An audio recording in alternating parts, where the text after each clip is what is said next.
ఓం శాంతి. ఫిబ్రవరి 8వ తారీఖు 2025 ప్రాతఃమురళి. ఓం శాంతి. బాబ్దాదా మధువనము. ఈరోజు మధుర మహావాక్యాలు బాబా చెప్తున్నారు.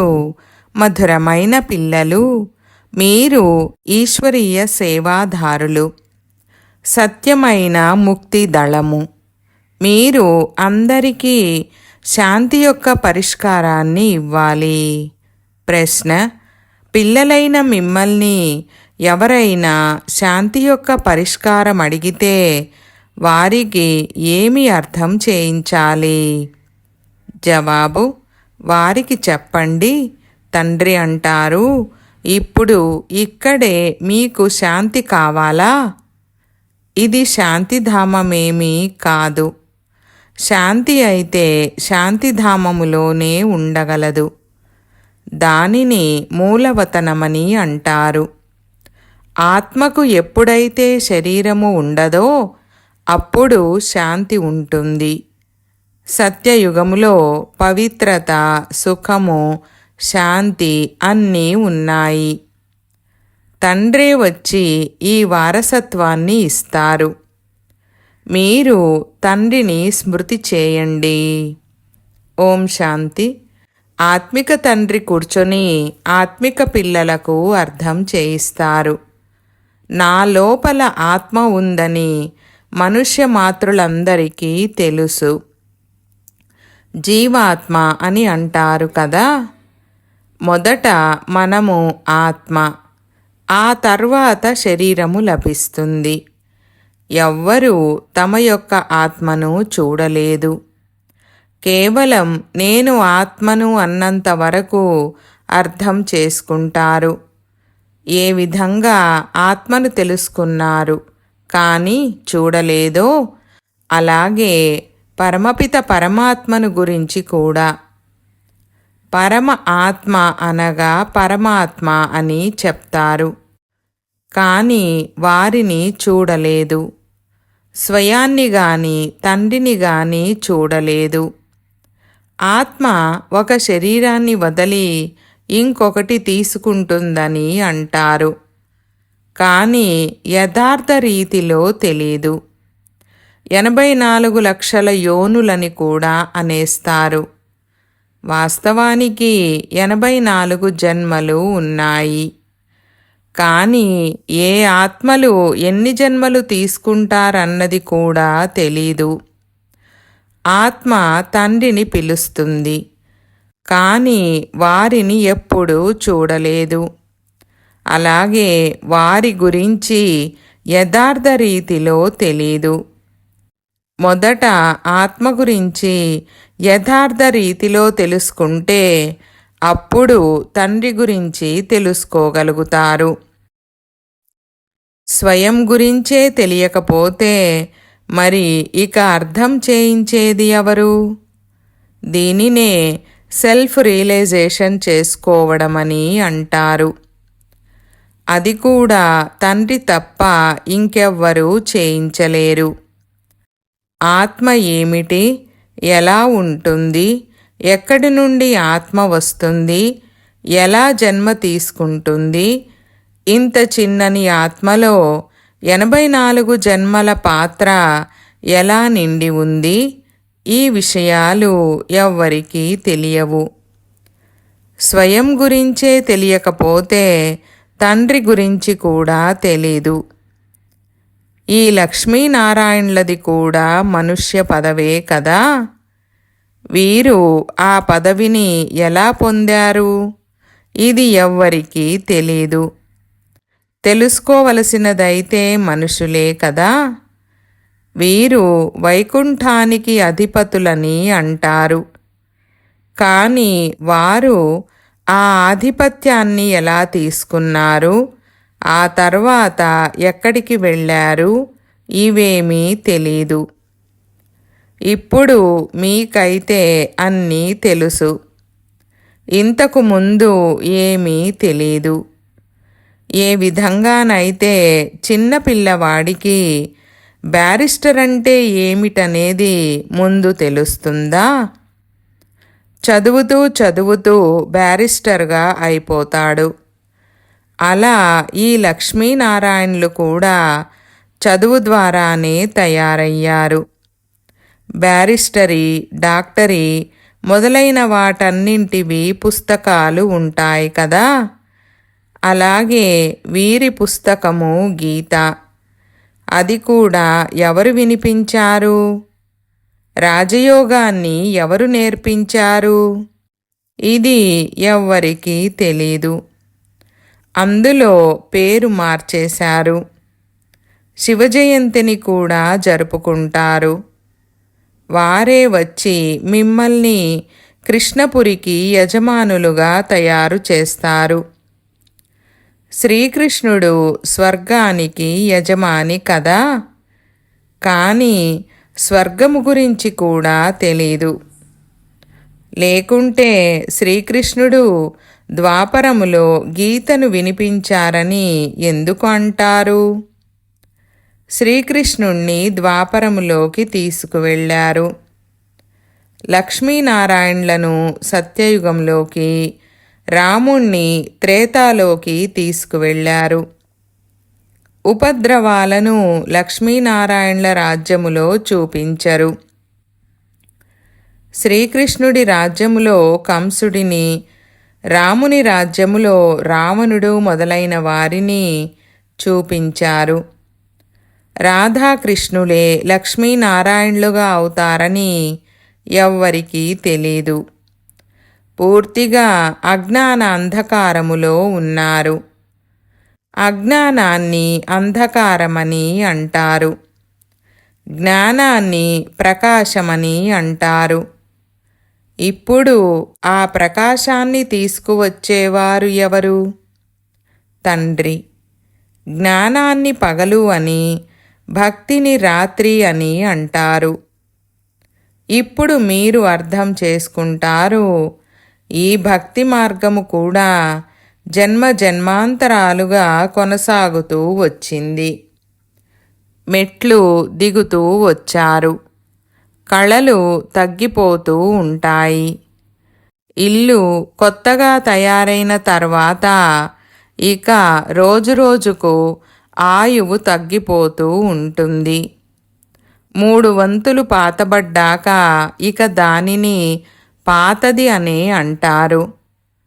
పిల్లలకు మొట్టమొదట ఏ నిశ్చయము ఉండాలంటే వీరు సర్వులకు తండ్రి. వీరే సర్వులకు సద్గతిని కలిగిస్తారు. సర్వుల కొరకు చదువును కూడా చదివిస్తారు. సర్వులను ముక్తిధామానికి తీసుకువెళ్తారు. మీ వద్ద లక్ష్యము, ఉద్దేశ్యము ఉంది. మీరు ఈ చదువును చదువుకుని వెళ్ళి మీ సింహాసనముపై కూర్చుంటారు. మిగిలిన వారందరినీ ముక్తిధామానికి తీసుకువెళ్తాను.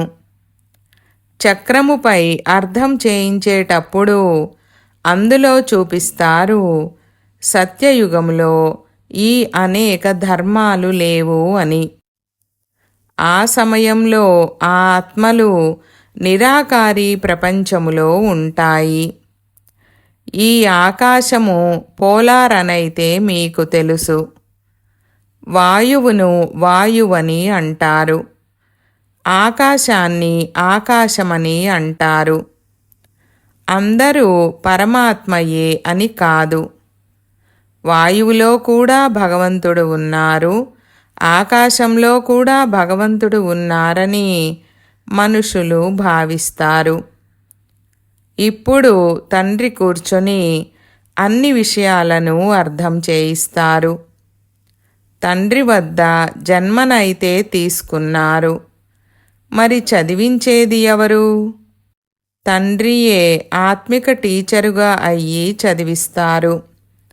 అచ్చా, ఒకవేళ చదువుకొని పూర్తి చేస్తే వారితో పాటు తీసుకువెళ్తారు. ఆ తర్వాత మీరు పాత్రను అభినయించడానికి వస్తారు. సత్యయుగంలోకి మొట్టమొదట మీరే వచ్చారు. ఇప్పుడు మళ్ళీ అన్ని జన్మల అంతిమములోకి వచ్చి చేరుకున్నారు. మళ్ళీ మొదటిలోకి వస్తారు. ఇప్పుడు తండ్రి అంటారు, ఇక పరుగు పెట్టండి.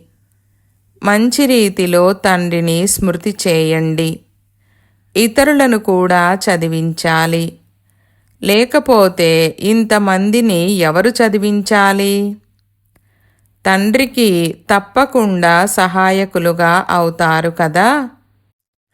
ఈశ్వరీయ సేవాదారులు అన్న పేరు కూడా ఉంది కదా. ఇంగ్లీషులో సాల్వేషన్ ఆర్మీ అని అంటారు. ఏ సాల్వేషన్ కావాలి? అందరూ శాంతి యొక్క పరిష్కారము కావాలని అంటారు. కానీ వారెవ్వరూ శాంతి యొక్క పరిష్కారాన్ని ఇవ్వలేరు. ఎవరైతే శాంతి యొక్క పరిష్కారాన్ని కోరుకుంటారో వారికి చెప్పండి, తండ్రి అడుగుతున్నారు, ఇప్పుడు ఇక్కడే మీకు శాంతి కావాలా? ఇది శాంతిధామమేమీ కాదు. శాంతి అయితే శాంతిధామములోనే ఉండగలదు. దానిని మూలవతనమని అంటారు. ఆత్మకు శరీరము లేకపోతే శాంతిలో ఉంటుంది. తండ్రే వచ్చి ఈ వారసత్వాన్ని ఇస్తారు. మీలో కూడా అర్థం చేయించేందుకు చాలా యుక్తి కావాలి. ప్రదర్శనీలో ఒకవేళ మనం నిలబడి అందరూ చెప్పేది వింటే ఎంతోమందివి పొరపాట్లు బయటపడతాయి. ఎందుకంటే అర్థం చేయించేవారు నెంబరు వారుగా ఉన్నారు కదా. అందరూ ఒకే విధంగా ఉంటే మరి పలానా వారు వచ్చి భాషణ ఇస్తే బాగుంటుందని బ్రాహ్మణి ఎందుకు రాస్తుంది? అరే, మీరు కూడా బ్రాహ్మణులే కదా. బాబా, పలానా వారు మాకన్నా తెలివైన వారు. తెలివితేటల ద్వారానే మనుషులు పదవులు పొందుతారు కదా. నెంబరు వారుగా అయితే ఉన్నారు కదా. పరీక్షల ఫలితాలు వెలువడినప్పుడు మీ అంతట మీకే సాక్షాత్కారం అవుతుంది. అప్పుడిక నేను శ్రీమతముపై నడవలేదే అని అర్థం చేసుకుంటారు. తండ్రి అంటారు, ఏ వికర్మలు చేయకండి. దేహదారులపై మోహము పెట్టుకోకండి. ఇది పంచతత్వాలతో తయారైన శరీరము కదా. పంచతత్వాలను పూజించవలసిన లేక స్మృతి చేయవలసిన అవసరము లేదు. ఈ కళ్ళ ద్వారా చూసినా కానీ తండ్రిని మాత్రమే స్మృతి చేయాలి. ఆత్మకు ఇప్పుడు జ్ఞానము లభించింది. ఇప్పుడు మనము ఇంటికి వెళ్ళాలి. మళ్ళీ వైకుంఠంలోకి వస్తాము. ఆత్మను అర్థం చేసుకోగలరే కానీ చూడలేరు. అలాగే ఇది కూడా అర్థం చేసుకోగలరు. దివ్యదృష్టి ద్వారా తమ ఇంటిని మరియు స్వర్గాన్ని చూడగలరు. తండ్రి అంటారు, పిల్లలు మన్మనాభవ మరియు మధ్యాజీభవ అనగా తండ్రిని మరియు విష్ణుపురిని స్మృతి చేయండి. ఇదే మీ లక్ష్యము, ఉద్దేశ్యము. ఇప్పుడు మనము స్వర్గములోకి వెళ్ళాలి. అలాగే మిగిలిన వారందరూ ముక్తిధామములోకి వెళ్ళాలని పిల్లలకు తెలుసు. అందరూ అయితే సత్యయుగంలోకి రాలేరు. మీది దేవతా ధర్మము, ఇది మనుషుల ధర్మము. మూలవతనంలోనైతే మనుషులు ఉండరు కదా. ఇక్కడ ఉన్నది మనుష్య సృష్టి.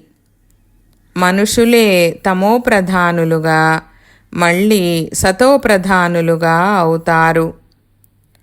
మీరు ఇంతకు ముందు శూద్రవర్ణములో ఉండేవారు. ఇప్పుడు బ్రాహ్మణ వర్ణములో ఉన్నారు. ఈ వర్ణాలు కేవలం భారతవాసులవే. ఏ ఇతర ధర్మాన్ని బ్రాహ్మణ వంశము, సూర్యవంశమని అనరు.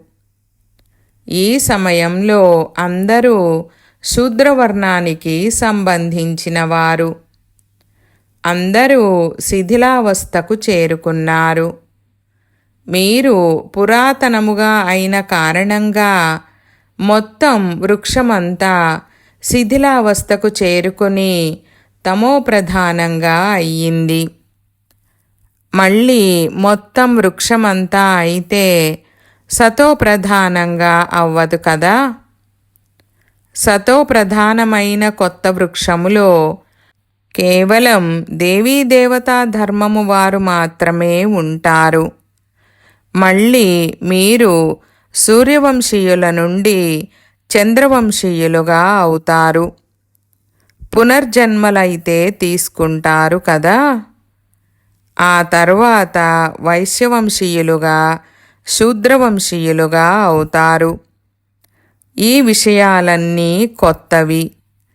మనల్ని చదివించేది జ్ఞానసాగరుడు.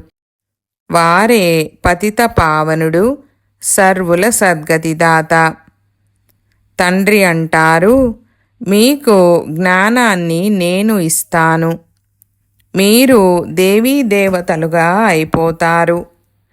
ఇక ఆ తర్వాత ఈ జ్ఞానము ఉండదు. జ్ఞానమనేది అజ్ఞానులకు ఇవ్వడం జరుగుతుంది. మనుషులందరూ అజ్ఞానాంధకారములో ఉన్నారు. మీరు ప్రకాశములో ఉన్నారు. ఇతని 84 జన్మల కథ మీకు తెలుసు. పిల్లలైన మీకు జ్ఞానమంతా ఉంది. అసలు భగవంతుడు ఈ సృష్టిని ఎందుకు రచించారు? దీని నుండి మోక్షం లభించదా అని మనుషులు అడుగుతారు. అరే, ఇది తయారు చేయబడిన ఆట, అనాది డ్రామా కదా. ఆత్మ ఒక శరీరాన్ని వదిలి వెళ్ళి ఇంకొకటి తీసుకుంటుంది. ఇందులో చింతించవలసిన అవసరమేముంది? ఆత్మ వెళ్ళి ఇంకొక పాత్రను అభినయిస్తుంది. పోయిన వస్తువు దొరికే అవకాశముంటే ఏడవడంలో అర్థముంది. కానీ తిరిగి రాని ఆత్మ కోసం ఏడవడం వలన ఉపయోగమేముంది? ఇప్పుడు మీరందరూ మోహజీతులుగా అవ్వాలి. శ్మశానముపై మోహము ఏమి పెట్టుకోవాలి? ఇందులో అంతా దుఃఖమే దుఃఖము. ఈరోజు బిడ్డ ఉన్నాడు. రేపు ఆ బిడ్డ కూడా ఎలా తయారవుతాడంటే తండ్రి పరువును తీయడానికి కూడా ఆలస్యము చేయడు. తండ్రితో కూడా కొట్లాడతాడు. దీనిని అనాథల ప్రపంచమని అంటారు. వారికి శిక్షణ ఇవ్వడానికి నాథులెవ్వరూ లేరు. తండ్రి ఎప్పుడైతే ఇటువంటి పరిస్థితిని చూస్తారో అప్పుడు నాథుడికి చెందిన వారిగా తయారు చేయడానికి వస్తారు. తండ్రే వచ్చి అందరినీ నాథుడికి చెందిన వారిగా తయారు చేస్తారు. నాథుడు వచ్చి అన్ని గొడవలను సమాప్తము చేస్తారు. సత్యయుగములో గొడవలు ఏమీ ఉండవు. మొత్తం ప్రపంచంలోని గొడవలన్నింటినీ అంతం చేస్తారు. అప్పుడిక జయజయకారాలు మ్రోగుతాయి. ఇక్కడ మెజారిటీ మాతలది. దాసి అని కూడా మాతలనే భావిస్తారు. ముడి కట్టేటప్పుడు నీకు పతియే ఈశ్వరుడు, గురువు సర్వస్వము అని చెప్తారు. మొదట మిస్టర్, ఆ తర్వాత మిసెస్. ఇప్పుడు తండ్రి వచ్చి మాతలను ముందు ఉంచుతారు. మీపై ఎవ్వరూ విజయం పొందలేరు. మీకు తండ్రి అన్ని నియమాలను నేర్పిస్తున్నారు. మోహజీత్ రాజుది ఒక కథ ఉంది. అవన్నీ తయారు చేసిన కథలు. సత్యయుగములోనైతే అకాల మృత్యువు ఉండనే ఉండదు. సమయము వచ్చినప్పుడు ఒక శరీరాన్ని వదిలి ఇంకొకటి తీసుకుంటారు. సాక్షాత్కారం అవుతుంది. ఇప్పుడిక ఈ శరీరము వృద్ధావస్థకు చేరుకుంది. మళ్ళీ కొత్తది తీసుకోవాలి, వెళ్ళి చిన్నపిల్లవాడిగా జన్మించాలి అని సంతోషంగా శరీరాన్ని వదిలేస్తారు. కానీ ఇక్కడైతే ఎంత వృద్ధులుగా అయినా కానీ, రోగులుగా అయినా కానీ ఇక శరీరాన్ని వదిలేయడమే మంచిదని భావిస్తారు కూడా. అయినా కానీ చనిపోయే సమయంలో తప్పకుండా ఏడుస్తారు. తండ్రి అంటారు, ఇప్పుడు మీరు ఎటువంటి చోటుకు వెళ్తారంటే అక్కడ ఏడవడము అన్న మాటే ఉండదు. అక్కడైతే సంతోషమే సంతోషము ఉంటుంది. మీకు ఎంత అపారమైన అనంతమైన సంతోషము ఉండాలి. అరే, మనము విశ్వానికి యజమానులుగా అవుతాము. భారత్ మొత్తం విశ్వానికి అధిపతిగా ఉండేది. ఇప్పుడు ముక్కలు ముక్కలుగా అయిపోయింది. మీరే పూజ్యులైన దేవతలుగా ఉండేవారు, మళ్ళీ పూజారులుగా అవుతారు.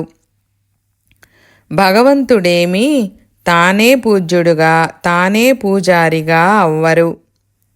ఒకవేళ తాను కూడా పూజారిగా అయిపోతే మరి పూజ్యులుగా ఎవరు తయారు చేస్తారు? డ్రామాలో తండ్రి పాత్రయే వేరు.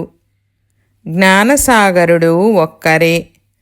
ఆ ఒక్కరికే మహిమ ఉంది. వారు జ్ఞానసాగరుడు. కావున సద్గతిని ఇచ్చేందుకు ఎప్పుడో అప్పుడు వచ్చి జ్ఞానాన్ని ఇవ్వాలి కదా. తప్పకుండా ఇక్కడకు రావలసి ఉంటుంది. ముందుగా బుద్ధిలో ఇది కూర్చోబెట్టండి, మమ్మల్ని చదివించేది ఎవరు? త్రిమూర్తి, సృష్టి చక్రము మరియు కల్పవృక్షము ఇవి ముఖ్యమైన చిత్రాలు. కల్పవృక్షాన్ని చూస్తూనే మేము ఫలానా ధర్మానికి చెందిన వారము, మేము సత్యయుగంలోకి రాలేమని వారు వెంటనే అర్థం చేసుకుంటారు. ఈ చక్రము చాలా పెద్దదిగా ఉండాలి.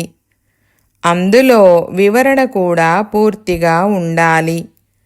శివబాబా బ్రహ్మ ద్వారా దేవతా ధర్మాన్ని అనగా కొత్త ప్రపంచాన్ని స్థాపన చేస్తున్నారు. శంకరుని ద్వారా పాత ప్రపంచ వినాశనాన్ని, మళ్ళీ విష్ణువు ద్వారా కొత్త ప్రపంచం యొక్క పాలనను చేయిస్తారు. ఇది నిరూపణ అవ్వాలి. బ్రహ్మయే విష్ణువు, విష్ణువే బ్రహ్మ. ఇద్దరికీ సంబంధము ఉంది కదా. బ్రహ్మ సరస్వతులే మళ్ళీ లక్ష్మీనారాయణులుగా అవుతారు. ఎక్కే కళకు ఒక జన్మలో పడుతుంది, మళ్ళీ దిగే కళకు 84 జన్మలు పడుతుంది. ఇప్పుడు తండ్రి అంటారు, ఆ శాస్త్రాలు మొదలైనవి రైటా లేక నేను రైటా? సత్యమైన సత్యనారాయణుని కథనైతే నేను వినిపిస్తాను. సత్యమైన తండ్రి ద్వారా మేము నరుడి నుండి నారాయణునిగా తయారవుతున్నామని ఇప్పుడు మీకు నిశ్చయము ఉంది. ముందుగా ఇంకొక ముఖ్యమైన విషయం ఏమిటంటే, మనుషులను ఎప్పుడూ తండ్రి, టీచర్ మరియు గురువు అని అనరు. గురువును ఎప్పుడైనా తండ్రి లేక టీచర్ అని అంటారా?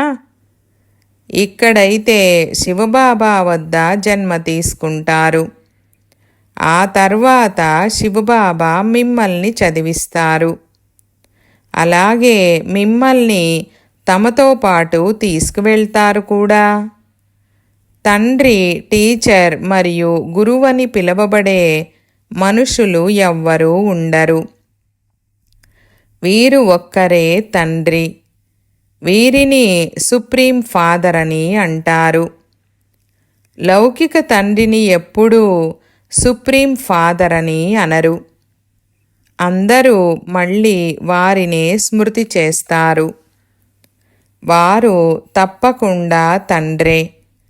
దుఃఖములో అందరూ వారిని స్మృతి చేస్తారు. సుఖములో ఎవ్వరూ చేయరు. కావున ఆ తండ్రే వచ్చి స్వర్గానికి యజమానులుగా తయారు చేస్తారు. అచ్చా, మీఠే మీఠే సికీలతే బచ్చోं ప్రతి मात पिता बाप दादा का याद प्यार और गुड मॉर्निंग। रूहानी बाप की रूहानी बच्चों को नमस्ते। हम रूहानी बच्चों की रूहानी बाप दादा को याद प्यार गुड मॉर्निंग और నమస్తే నమస్తే బాబా నమస్తే. ధారణ కొరకు ముఖ్య సారము. 1వ పాయింట్. పంచతత్వాలతో తయారు చేయబడిన ఈ శరీరాలను చూస్తూ కూడా స్మృతి తండ్రిని చేయాలి. ఏ దేహధారిపైన మోహము పెట్టుకోకూడదు. ఏ వికర్మలు చెయ్యకూడదు. 2వ పాయింట్. ఈ తయారు చేయబడిన డ్రామాలో ప్రతి ఆత్మకు అనాది పాత్ర ఉంది. ఆత్మ ఒక శరీరాన్ని వదిలి ఇంకొకటి తీసుకుంటుంది. అందుకే శరీరము వదలడము విషయంలో చింతించకూడదు. మోహజీతులుగా అవ్వాలి. వరదానము. సంపూర్ణ ఆహుతి ద్వారా పరివర్తన సమారోహాన్ని జరుపుకునే దృఢ సంకల్పధారి భవ. వివరణ. ఏ విధంగా ధరిత్రిని వదలవలసి వచ్చినా ధర్మాన్ని వదలవద్దని నానుడి ఉందో, అలా ఎటువంటి పరిస్థితి వచ్చినా, మాయ యొక్క మహావీర రూపము ఎదురుగా వచ్చినా ధారణలు వదలకూడదు. సంకల్పము ద్వారా త్యాగము చేసిన పనికిరాని వస్తువులను సంకల్పములో కూడా స్వీకరించవద్దు.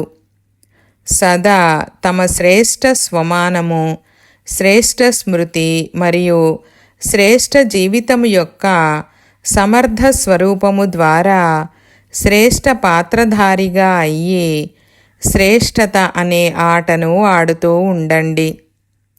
బలహీనతలతో కూడిన అన్ని ఆటలు సమాప్తమైపోవాలి. ఎప్పుడైతే ఇటువంటి సంపూర్ణ ఆహుతి యొక్క సంకల్పము దృఢంగా ఉంటుందో అప్పుడు పరివర్తన సమారోహము జరుగుతుంది. ఈ సమారోహపు తారీఖును ఇప్పుడు సంఘటిత రూపములో నిశ్చితము చేయండి. స్లోగన్. రియల్ డైమండ్గా అయ్యి తమ వైబ్రేషన్ల ప్రకాశాన్ని విశ్వములో వ్యాపింపచేయండి. ఈరోజు అవ్యక్త ఇషారా పాయింట్. ఏకాంత ప్రియులుగా అవ్వండి. ఏకతను మరియు ఏకాగ్రతను అలవర్చుకోండి. సాధారణ సేవలు చేయడం ఏమంత పెద్ద విషయము కాదు. కానీ పాడైన దానిని బాగు చేయడము, అనేకతలో ఏకతను తీసుకురావడము, ఇది పెద్ద విషయము. బాబ్దాదా ఇదే చెప్తారు.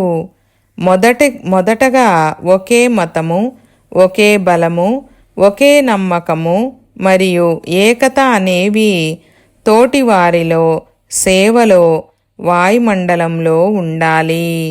ఓం శాంతి.